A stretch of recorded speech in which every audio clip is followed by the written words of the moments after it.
Hi there, I'm Joshua Finn from J&H Aerospace, but today I'm not wearing the J&H Aerospace hat because at Flight Fest this summer, some folks set up in the vendor area across from us, and it was mentioned to me, hey, there's some folks that have these really cool balsa kits. So I went over and checked them out and saw this little airplane that I thought was absolutely awesome, and they sent me one to evaluate. So, here it is. This is the GLH 250 by Willy Nillies RC. It's a husband and wife team that make these. Very, very affordable prices. I think this is, I'm wanting to say it's 30 or 40 bucks, something like that. I mean, it's a full laser cut kit, so for that price, can't argue with it because it comes with covering. And they were generous enough to not only send me, you know, all that, they also sent me the power package for it. So before I get into the power package, what this is a, I think it's a 23 1/4 inch wingspan. So it's a downscale of the Ace Models GLH, which is a very well-known pylon racer from back in the day. It's a half A class pylon racer. This is a downscale of that. Now it can actually be flown on TD-020s, which TD-020, for those of you not familiar, that's actually a pretty powerful little O20 glow engine.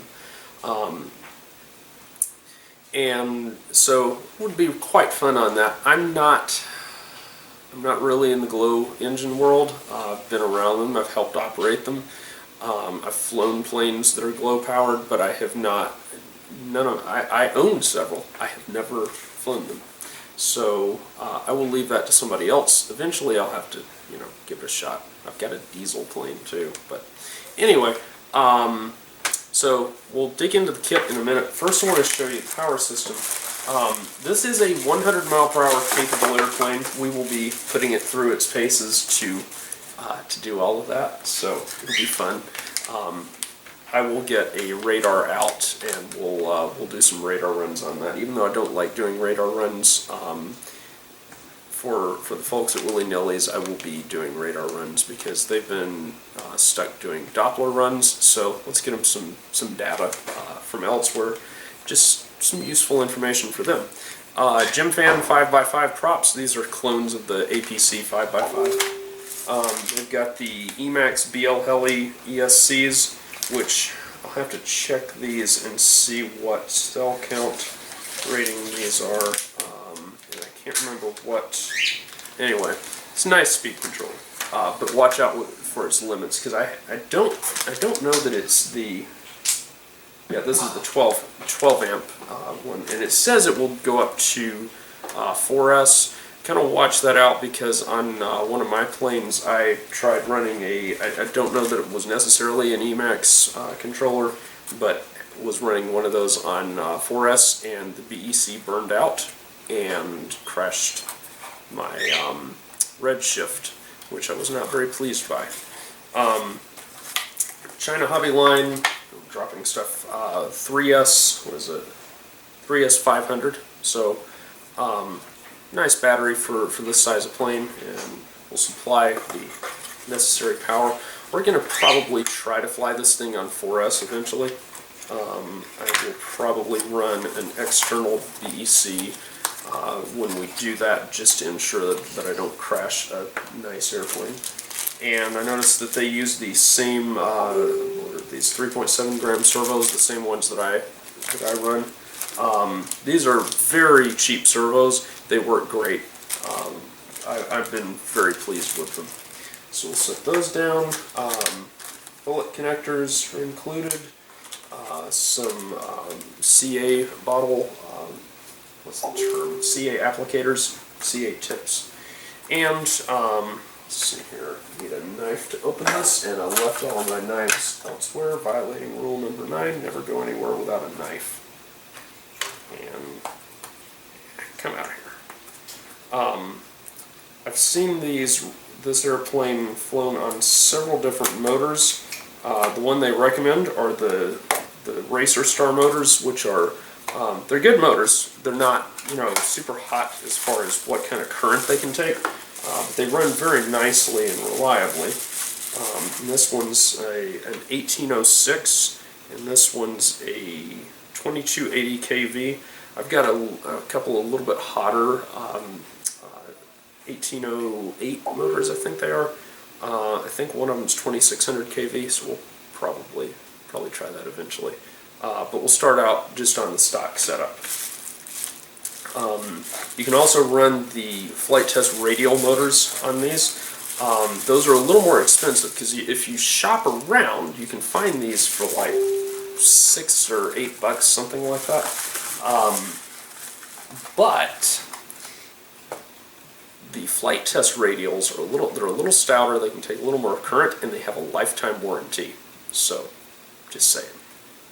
All right, so I've gone through all the goodies on this plane. We'll come back after I have cleared things away. We'll open up the kit and see what's inside. Open the kit. Very similar packaging to how we do our kits. And so we'll carefully slide everything out here. So there's a hardware bag with control horns and nuts, bolts, etc. 2 push rods, firewall and fuselage former set. And then, honestly, without getting into the plans and whatnot, I don't know what the various parts are here, but good quality balsa, good quality cutting. Again, very similar to what we do, so everything's nice and interlocking here. I was very impressed with that when I was looking at the kits at Flight Fest. Looked like they were run off very just good quality stuff, and everything interlocks nicely. So your fuselages, you've got sheet balsa, fuselage sides and whatnot. So everything interlocks real nice. This will make for a nice quick build. So I'm going to pop open the instruction sheet here. Okay, here we go. So, let's see. What we have here is build videos are available at willynillies.com. So, they do very similar stuff to what we do at here at G&H Aerospace, where they run with build videos. Some comments here. They mention things about the control throws are sensitive. It's a very fast airplane. CG locations. Mentions here a word of caution. This is a small plane. It is fast. Keep it close. Do not launch at full throttle. The motor will roll the airplane quickly. Something I'll mention on that, you have to decide, depending on the type, when you get into high performance airplanes, a lot of your, like your pylon racers, I've got a Great Plains rifle, a little bit of a dicey airplane to operate if you're not used to fast airplanes. Those, you chuck them at full throttle. So this is a little bit lighter loaded of an airplane, so it's going to tend to want to take off with less than full throttle. Let's see here. Read the instructions all the way through before starting any work. Highly recommend it, guys, because I have a lot of customers come to us with the same topic. And I had this impression. I'm like I said, I met the folks at Willy Nillies, and I enjoy seeing John 3, just a little John 3:16 down at the bottom. Thanks, guys. I like it. So anyway, check out their stuff on the website, and we'll be back after I have started digging into this kit a little more. We have some stuff put together here. So this is your firewall assembly for your motor. They also include a solid firewall right here if you were going to mount an 020. So this mounts together pretty nicely. I would have preferred blind nuts here so that after assembly you can remove motors and change them out. A lot of people don't really do that. So I'm that's one of those picky things for me because I like to mix and match and all kinds of crazy stuff because I'm crazy. Anyway, I'm going to show on camera my first time putting the fuselage together, just to kind of see what that all looks like. So you've got this former.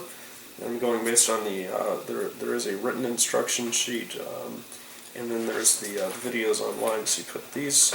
This is your battery tray. This is your front fuselage former with the dowel side facing up along where the wing goes, and then you've got this aft fuselage former. And then slot all of this together. Very reminiscent of one of our airplanes, the Evo Fire, where you want to latch all of this together before gluing it. And that goes together actually very, very nicely. I like that. So we will squirt some glue in. I don't normally use thin CA, but I am following the instructions because I want you to get the experience of what you would get following the instructions from the kit.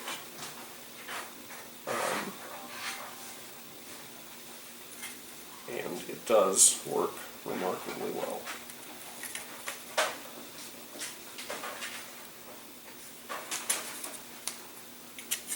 Try to keep your hands away from these little slots if you're using thin CA because it will wick through there and then get stuck on you.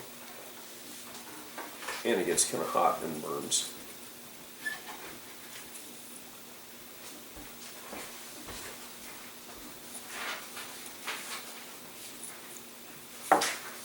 And there you go. The one thing to pay attention to is, remember, this is the top, not this.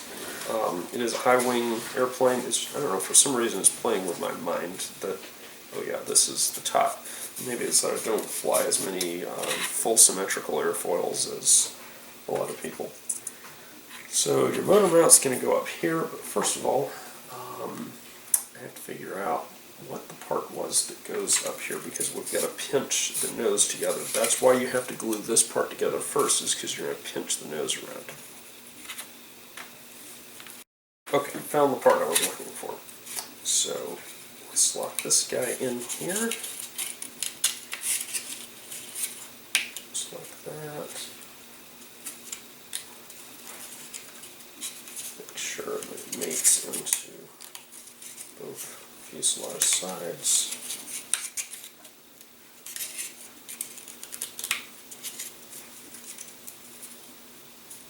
And carefully work it in here. Just like that.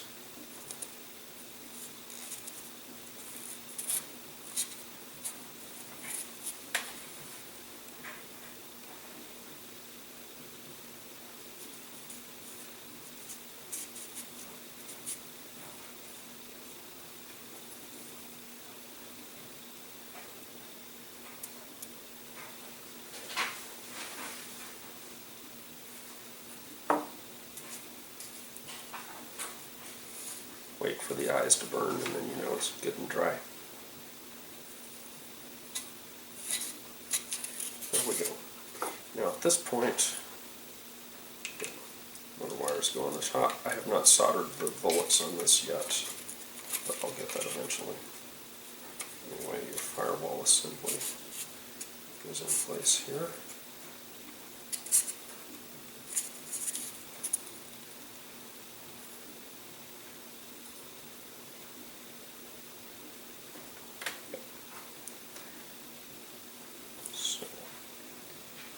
Carefully glue in here.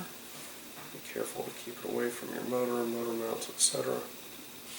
Yeah, it's actually not a problem if you get it on those bolts, because then that would allow you to, you know, loosen them later, technically, and still have the nuts stay in there.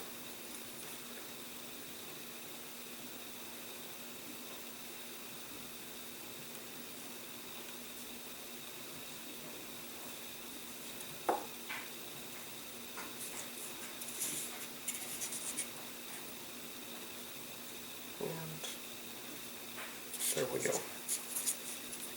And And then you've got this fuselage bottom that goes in here. So basically we're starting to close everything up here.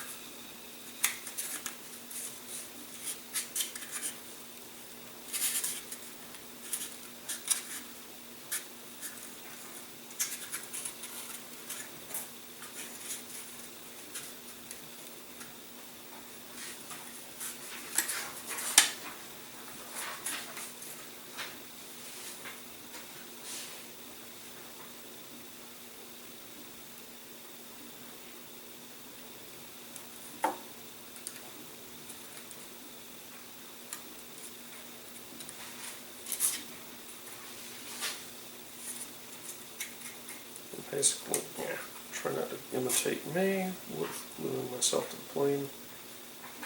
Can't tell, I'm very, very good at that.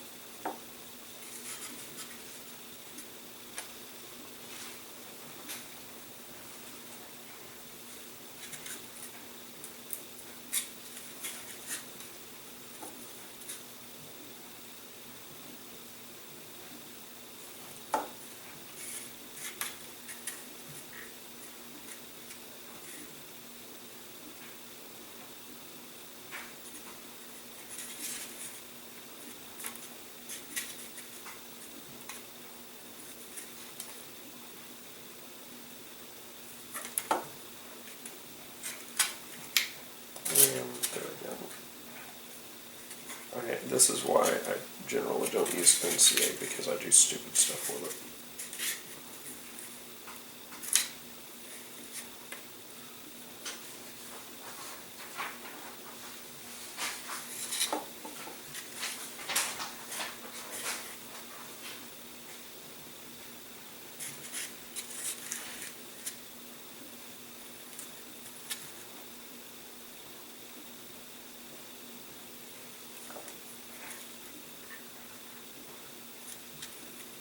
And there we go. So at that point we've got all that closed up. I'm going to go back and review the build instructions some more, and then we'll come back later. Okay, so we've got the rear part of the fuselage assembled, put the little former in here, fuselage bottom. I like the fact that the fuselage assembles like this, where you've got interlocking parts like this. I've had some kits from some pretty name brands that are good kits that didn't have that, and the problem is it all interlocks, looks beautiful, and then in a crash things get squished that really shouldn't, and it doesn't save you significant weight to omit those parts. Anyway, we're going to put the bottom decking of the fuselage in here.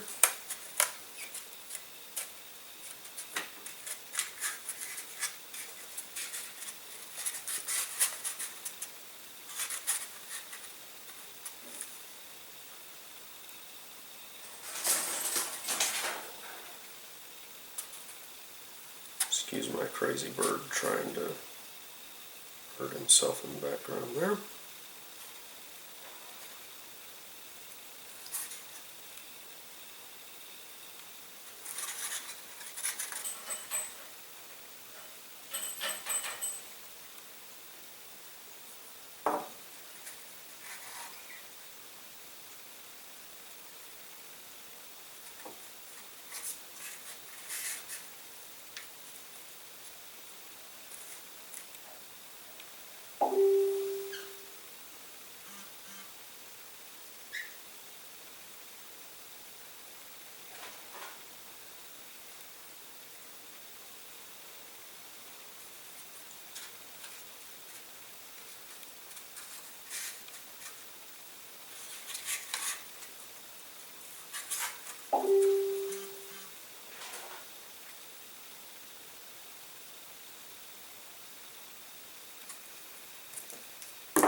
And there we go.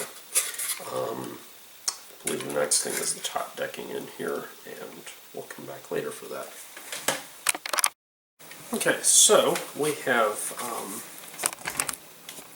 we'll finish the construction of the fuselage here. So I've got the aft battery bulkhead here. Made the hatch for the forward section of the compartment so you can slide your battery wherever you want to. Let's go ahead and pull out the battery here just out of curiosity, see what kind of fitment we have on it. And it fits front or back very easily here, so definitely no issues there. Now, Doug shows in his video mounting the firewall basically the other way around. I ran the wires through the top here, and he runs them through the bottom to get to this to the speed controller, so it's tucked underneath. I don't do that for a couple of reasons. One is I have killed lots of speed controllers. I'm not nice to them.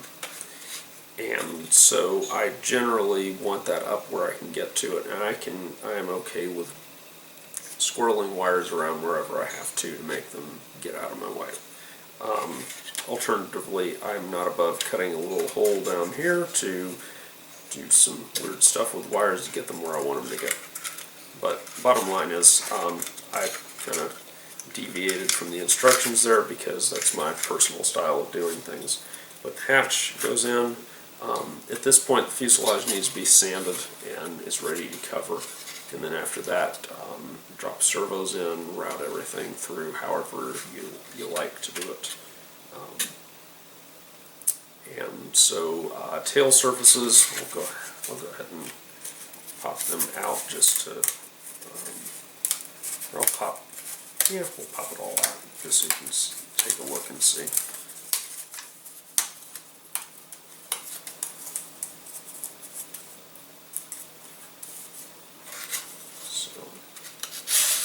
Stab fits in place like so.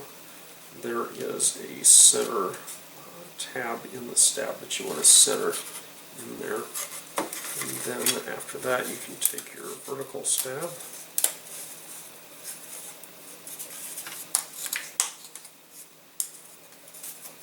and it will slot somehow or another. There we go. I think it's in there. Yeah, it's in there. Just like that. This airplane is supplied with a separate rudder vertical stab, so that those who want to do so can. So you've got it set in there. You've got a slot for your control horn and so on. And so you would route the control horns out through the sides of the fuselage, whatever, to get to this. I'm going to, as Doug recommends, build it with a fixed rudder, well, one-piece vertical tail, basically. Reason for that is I'm used to flying fast airplanes. I don't really use the rudder on them. If you have a fast airplane that's got proper tail volume and tuning of everything, the rudder is a surface to flutter, plain and simple. You've got enough other things to keep track of without an extra control surface on top of that. Especially if you're flying a plane with flaps and ailerons, getting weight out of the back of the plane is always beneficial. We got the fuselage done as we showed last time. Nothing's glued in back here, but I have assembled the rudder. I sanded it and tapered it nice and thin. I don't know if you can see, but we got a proper airfoil cross section to it, just a symmetrical airfoil. I did encounter one thing because I wasn't paying attention. On your elevator, this is the trailing edge, and because that shape kind of played with my mind, I started planing like this was the trailing edge, and I had to glue strips of balsa back on. So a little tidbit there to pay attention. Anyway, I sanded it to a, I don't know if you can see the taper there, but it's nice and thin at the trailing edge. On fast airplanes, you want the trailing edge to be nice and thin, because if it's thick, that's actually an invitation to flutter. So if you thin it out, it's more flutter resistant. Even though the surface is not as stiff, aerodynamically you get less turbulence, and so there's less of a tendency to flutter. Also, there's less weight back here to swing things around. So as you shift the CG of that component forward, you raise the speed at which it will tend to flutter. Additionally, I don't know if you can see real well, but we have rounded off all of the edges on the fuselage because we want to go fast. So the next thing that we're going to do is embark on the wing construction. And I have not watched the wing construction videos or anything, so I'm going to have to do that before I begin construction of that. But anyway, so you've got two identical sheets like this, which are basically that's one wing kit, so a left or a right wing. And then, and I said that incorrectly, no, these are not the same. The reason I say they're not the same is this one includes 2 extra ribs here, and this one includes some other parts here, which I don't know what those do. I'm going to find out. One other thing, you can see this is a fairly thick airfoil. It makes for a very forgiving airplane, so it's going to have less of those stall spin characteristics that like the Great Plains rifle has. I'm sorry, I'm a little sore on that. That airplane entered a spin. These airplanes don't do things like this, but the rifle will let you sneak up and pull lots of G's and do bad things, and so I had mine come up. I was pulling out of a dive and was going very fast. Still very fast right here, but the plane stalled right there and actually went up into a spin and then tumbled down into the ground. So I'm a little sore about that. Anyway, back to this airplane. I also have some 1/16 balsa here. This is, I know this has got to do with the aft wing mount or something of that nature. We'll find out soon enough, and then I'll come back in here. But everything looks like it'll self-jig together. Laser cutting quality is very excellent, so we'll check back in a bit. We've got the first wing here assembled, and this can be a left or right wing because I don't have a top or a bottom because it's fully symmetrical airfoil. This is not glued together yet, so like, let's see, that tip rib is loose and so on. Doug says to be very careful and patient when you're sliding the trailing edge in, and I wasn't, and I cracked it in a couple of places getting it on. So, shows how well I follow instructions. But anyway, everything fits pretty good. You will have to do a little bit of sanding to clean up some of the root area and whatnot, because of variations in wood thickness and so on. But it's a very stiff wing in this dimension. A little twisty yet, but once we add some glue, that'll stiffen up some, and then more once you add covering. So it should be fine to go plenty fast. And anyway, it's a fairly lightweight airplane, so torsion loads on the swept wing are not going to be too much of an issue. So anyway, I'm going to glue this up, and then we'll come back. One thing I will mention is the center ribs here are a smaller dimension, so you're going to put some sheet balsa over that to kind of box in that center section, and so that's why those ribs are smaller. Got 2 wings here, like so. I have not glued them together yet, but we will in a minute. My son has allowed a mosquito into the house. That's always fun. So anyway, fitment went pretty well on these. There is, after you sheet everything in, actually probably before you sheet it in, you probably should do this, is install this wing mount at the back. I think this, to me, is a little bit fragile of a wing mount, but with covering on there and whatnot, it'll tighten up fairly well. And the other thing is there are servo control horn covers that fit in the outboard section here. So you'll stick this guy on here like so, and that gives a port for your control horn to come out. The wing sheeting does not have any provision for holes for your servo wires to come through, so you need to, before you install the servos, you sheet everything in and then poke some holes down here and then install your servos. And then after that you cover the airplane. Very important to follow proper order of operations there, or looks like you're going to get into a bit of a pickle. And then the wing is going to sit on here like this. There is a front face that also goes on before you cover the wing that your alignment dowel goes into. Also, the build video for the fuselage did leave one thing out. There is a piece of wood that goes here for your aft wing mount. Sorry, words, they're hard. So I've gotten the wings joined. I've got the top center section sheeting on the back of the wing done. Everything fit together fine. But on the center section, these ribs extended a little bit forward out here. And what I did is I actually went in here and I took a razor and just gradually worked this back until it stopped short of that. The reason that you want to do that is that then allows that sheeting, I don't know if you see that, but it allows it to come flat against the leading edge all along there, which is important to get a good seal and then just have everything line up well. I jumped way ahead in the sequence here, so I built out the wings and did the sheeting. After I did the sheeting, I then, let me take the wing off first of all.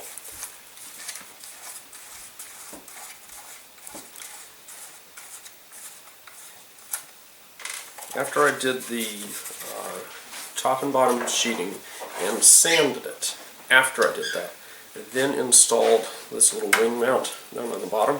And the way I did that was I set the wing in place, set that little guy in place and slid the pin through, tack and glued it, and then removed it and glued it correctly. Same deal with this rear part that goes right here. You'll notice I've got the ailerons taped on. Don't worry about that yet. After I did that, you noticed a couple of things. One was that there's a little bit of a gap that you have right here. And I actually glued some scrap balsa in and sanded it to shape so that we have this real nice fairing that comes across here. I've still got a little spot on that I do need to clean up because it's not meeting as perfectly as I thought it was. Then I notice right here things kind of go in like that. So I glued in a piece of wood and sanded it so it's a little closer to a smooth slope right across here. And then I glued a little strip right across the back because the GLH as designed just has this flat piece right here. I wanted to sand that in and just have it kind of come smoothly back here. It does it goes down, comes up, and then like that a little bit, but still nice and streamlined. Does that help aerodynamically? Don't know. We'll find out. If I get 110 miles an hour out of it right out of the box, we'll know it was successful. Chances are, maybe 1 or 2 miles an hour, if that. Sorry, that little bit right there is bugging me. When you spend enough time to make a plane look good like that, you want to really make it look good. This is the part where I mentioned be careful about this type of thing because your OCD can take over and then you just go into this downward spiral of sanding things over and over. Now, one ding I do give this, the screw that was included just fits, smoothly through the little hole here. So there's not proper hardware for that. So I know a lot of people use a nylon bolt to hold that down. Doug, you should include that, or do what I did, which was to grab one of my Dubrow 256 blind nuts, punch that in from the bottom, and now I've got a blind nut here that this bolts right down into, and that works real well. Ideally, personal opinion, and that's because I'm obsessed with everything being nice and strong and streamlined and yada yada yada. There should be a little plywood reinforcing plate right here just to provide some additional strength. That's my opinion on the matter. I know several people are already out flying these and are having fun with them, So I'm probably going overkill, but I still like it that way because I like it that way. Let's see, a couple other things. I sanded off everything nice and round, all the way around. Temporarily, we've got the ailerons on there. I sanded those, I razor planed them to a triangle, and then razor planed the bevel in, and then sanded it afterwards. Actually, correction, I sanded the ailerons. The bevel I never sanded. I find that you actually lose accuracy usually when you sand that bevel that lets you get your downward deflection. So I did not sand that, and I recommend you not sand it as well as long as you've got a good quality razor plane. As far as inside, I still need to install a servo in the fuselage to run back to my elevator, and then I need to install the aileron flaperon servos here. We will try to, I may increase the deflection on this side a little bit, enough to try to get a little bit of drag on landing, because if this plane glides well, you kind of want flaperons or something for landing to slow it down. Alternatively, you could use spoilerons, bring it in that way. I'm more of a sailplane guy, so I like flaperons whenever I can get them. Let's see, anything else? If you run, say, elevator servos on this side, we run that push rod across, that should come neatly out the back to access that elevator. But we're getting pretty close to being ready to cover this. Like I said, we've got to install those aileron servos before we do that. If you wanted to get real creative with your workflow, you could cover the bottom of the wing, then install the servos, and then close it all up. I have not cut the holes for the wires to go through the bottom either, but we'll get to that. Be careful when you're sanding around here that you don't carve into the airfoil shape. I did a little bit, so it's not as perfect as it was before. Hopefully that won't hurt performance too much. As far as looking at this airplane, there's enough battery space in here and whatnot that you can put a lot of power in this airplane. The wing is fairly stiff. I don't think it's stiff enough to go like 5 or 6S, but we might try and find out. But yeah, everything's relatively streamlined, except, up front we're not as streamlined. One way around that would be to have a larger outrunner motor here that would kind of serve as a spinner, and then if you want to mount a spinner plate on it, that would really streamline the front of the airplane, and you would see a speed increase just from the aerodynamics of that, never mind the extra power you could get. And there's enough range of movement for batteries that you could get that to not impact your CG too badly. Looking at push rods, which I don't know where I stuck mine, here they are. I think that this push rod is going to be stiff enough, because even with this long span, that it shouldn't run into any excess wing flex, but that's one thing you do want to be aware of with your elevator servo. I like to mount the elevator servo all the way back in the tail when I can to avoid that, because we actually crashed an airplane here just recently from that particular failure, and got it into a dive at around 140 miles an hour, I think, and fluttered the elevator because the downforce was just too much to overcome with that push rod, and that was only a push rod that was about yay long. So, anyway, little tidbits and thoughts. I don't think that'll be a problem on this particular airplane, but you do want to make sure the linkages are very tight so you don't get any flutter, because I have, on this size of airplane, I have had aileron flutter in the past, so you want to watch that very closely. Make sure that all your linkages are tight. Make sure you're using servos that don't have much slop in them. So like the Turnigy servos that were predecessors of these cheap little ones have a lot of slop in them, and you can't go super fast with those. These, ironically, despite being cheaper, have less slop, so you can go faster with them, and I've gone to speeds we won't talk about with those particular servos, so they're nice in that regard. So things don't look any different from what you've seen in the past, except now we have the elevator servo and I'm dropping my ailerons. Oh well. The Aileron Servos are now installed. Make sure you use a servo tester or something to center them up as you're installing them and whatnot. And you want to go ahead and install the control horns at this point, unless you're cover the bottom of the wing and then come back and install the control horns and cover the top, which is also a viable option. With the fuselage, it's much less of a deal because we'll go ahead and slide the elevator out of there. The only thing that's going to be exposed is the end of the push rod back here. Now what you have to do is slide the push rod in from the front, pop it down through the bottom here, install it onto the control horn, slide it in place, that type of thing. No biggie. And it sticks down right about the right elevation. It's very stiff, no slop in there or anything. So at that point we are ready to cover. Haven't decided quite yet on colors. I think I'm going to probably do blue on the fuselage, red on the wings and tail, or wings and stab.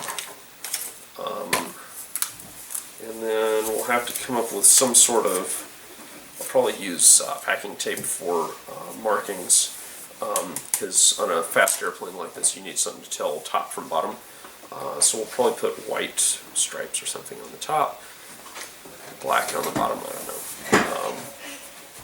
Lots of options there. The bottom line is when you're going fast you need an airplane that the colors on the top and bottom contrast really strongly, so you don't have to think about what's top and bottom. Your brain will adapt to that. So whatever color you're used to seeing will adapt into the upright and so on. So that's why when you see speed planes with these really bright orange bottoms and whatnot, that's the purpose of that, is to trick your brain so that as soon as you see that you react to, hey, I'm looking at the bottom of the airplane. Anyway, once I get it covered, we'll come back and take a look at all that, because I'm not great at covering. Y'all don't want to watch me cover. It's boring and it's terrible. Okay, so I've skipped ahead a whole lot and the plane is now covered and finished. I didn't do anything on covering just because I'm not great at covering airplanes.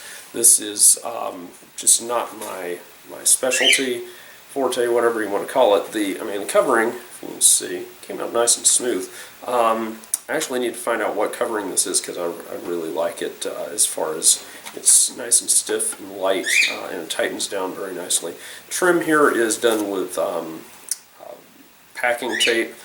Not the greatest, but it's alright. But the thing is, I needed some color to differentiate top from bottom, because if you haven't noticed, I tend to fly far away and aggressively. Let's see, things here. Servo install for the wings went well as far as the connections here. This connection back here does not even require a retainer on it, because like most speed planes, the fuselage is set up so that it confines the push rod, so you don't have to do any Z-bends or anything back there. I used scrap wire insulation for retainers, so I didn't have to do Z-bends up front either. Let's see, what other things? I used Blenderm tape to retain this forward hatch, just like Doug recommends. And I'm currently set up with close to the control throws he recommends. I used his control throws for the stab. They look actually fairly generous. Ailerons not so much, and I like lots of aileron authority, more than most people. So I didn't dial them down quite as far as he does. He recommends 1/8 of an inch up and down, and I'm a little higher than that. Probably more like 3/8, no, about 1/4 inch up and down. Maybe a little less, but something like that. That will probably make it lively. Let's see, other things. The battery compartment, as far as space, is very, very generous with everything in there. And I'm not going to go prying everything apart, but as far as what's inside, got plenty of room up here for the battery. I positioned the battery to get the center of gravity per the recommended location of 1 3/4 inches behind the leading edge of the wing. I stuck the receiver back down in this area just because I could. I'm flying free sky, I have a little bitty receiver, so no biggie there. 5x5 prop per the, as far as what Willy Nillies produces or has on their online store as far as their recommended stuff. And final weight is 190 grams, so well under the 250 gram target weight, maximum target weight, whatever you want to call it. Like I said, CG is very easy to set, and I just put some marks on the wings for that. So, conclusions. Only really ding I had as far as things after the battery tray is a little bit fragile because the grain runs this way, and so if you press down on it with the battery tray will start to give. The servo for the elevator, I would have liked to have a little tray or something to mount that to, although I tend not to use such things anyway, so maybe that's being ridiculous since I don't even follow my own advice on that. But I glued the servo to the side of the fuselage right here, and all good. Servo mounting for the wings is excellent. It's a very easy kit to build as little balsa models go. I don't think you could really ask for an easier build. Everything interlocks nicely. Probably the only actual ding I'd give it is the mounting for the wing. Needs to be a little more provision there. I would suggest just a blind nut in there. And that's all I think you really need. But as far as everything else is great. Parts fit excellent. Wood quality is good. The cutting quality is good. The design is everything flows well, makes sense, etc. And the build videos do help. The instructions are a little bit on the sparse side there, and it's intended that you go to the build videos, which I'm perfectly okay with that. I don't even do written instructions anymore on stuff because half people don't read them anyway.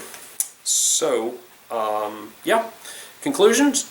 The Willy Nillies GLH 250, thumbs up, I like it. Hi, I'm Josh Finn, this is Hope, we are J&H Aerospace. If you like this video, hit the like button. Also, how about subscribe to our channel and check out jhaerospace.com for new free flight products and all of the tooling that you'll need to build them. Thanks for watching.